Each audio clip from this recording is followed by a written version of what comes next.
We've all said it before. I can't.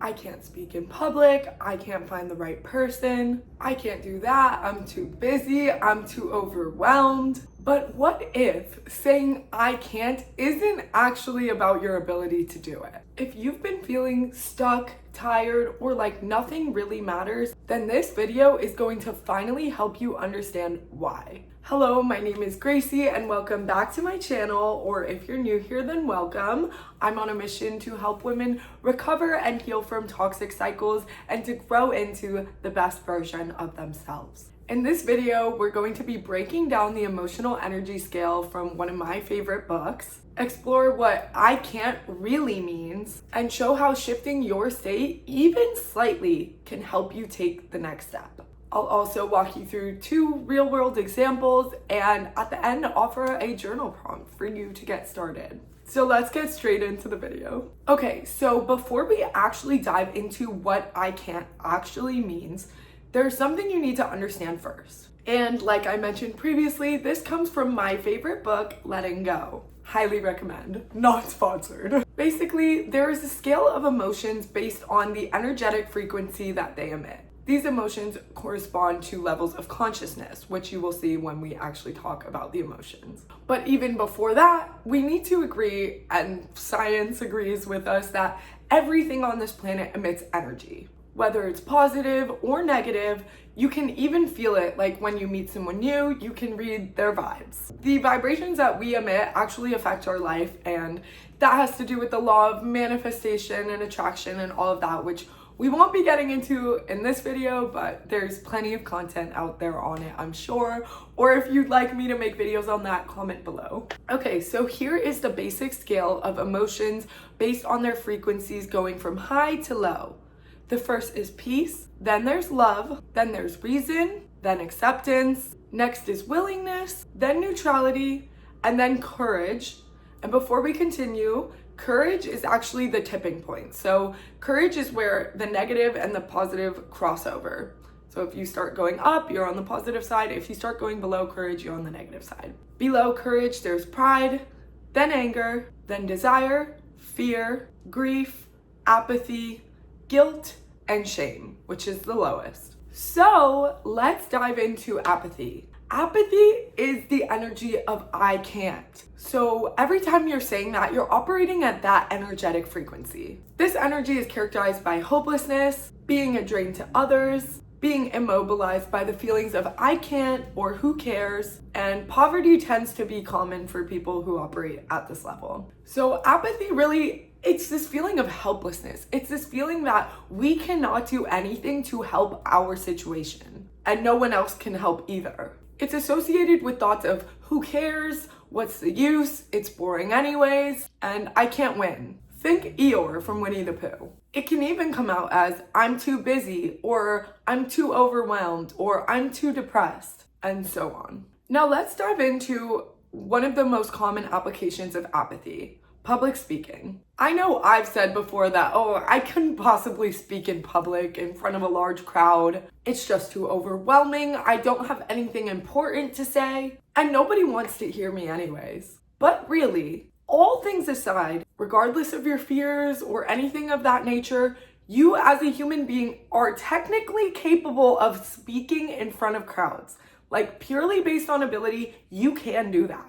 And once you're able to realize that, you move up on that energetic scale that we talked about earlier. You move from apathy up to fear. So now the thought of public speaking is frightening, not impossible. And that is doable. So once we acknowledge and release that fear, we actually move up again because we realize that we do want to do the thing that we're scared to do. We do want to public speak. And that again is taking us from fear up to desire. So we're continuing to move up that energetic scale towards the positives. And at this point, we might actually get angry. Angry because we deprived ourselves of the ability to do this sooner. We may have released certain opportunities that allowed us to do the very thing we're scared of. And again, we've now moved from starting from the bottom, apathy, to fear, to desire, and now at anger. And anger is good because anger has more energy. And with that, more motivation to actually do something about it. So it's probably here that you take your first step. In the public speaking example, that might be signing up for a class. Once you take that first step, you have finally hit the level of courage, and you have now shifted over into the positive side. And when you live on that side of the spectrum, there is abundance that comes to you. It's the law of manifestation and attraction. You are now attracting opportunity and abundance and positive things into your life because you are operating at the level of courage. But first, you have to go through those and release every single emotion that comes up until you can get there. Once you finally have the courage to do it and you do it, you hit acceptance. You have freedom from that resistance you had prior. That resistance that had shown up through every other emotion before this. And now you're at this point of, I can do it. And so now, for the second example, I see this all the time for people talking about their love life. I just graduated, but I have been a student in college, and I hear it all the time.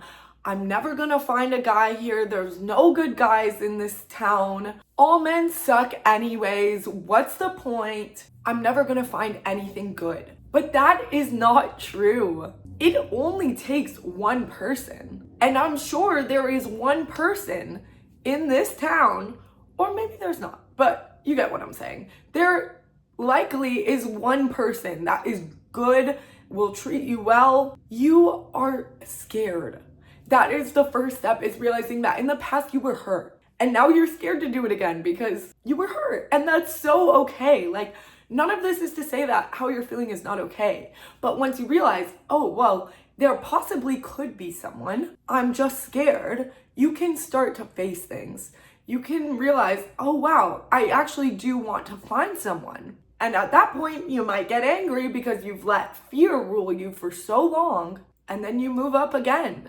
Maybe I'll go out. Maybe I'll get on a dating app and go on a date. And who knows, you might get screwed over again. A lot of men do suck. But you'll never know, and you'll never find the person that you want if you don't face those fears and try. And once you hit courage and you do something about it, love, abundance, it will come to you. You will be shocked at how your life will change based simply on letting go of resistance and emotions that show up in that form and just facing your fears with courage. So anyways, it's time to look at where you're saying you can't do something, because you know, unless it's something like, I want to live forever, because you can't do that.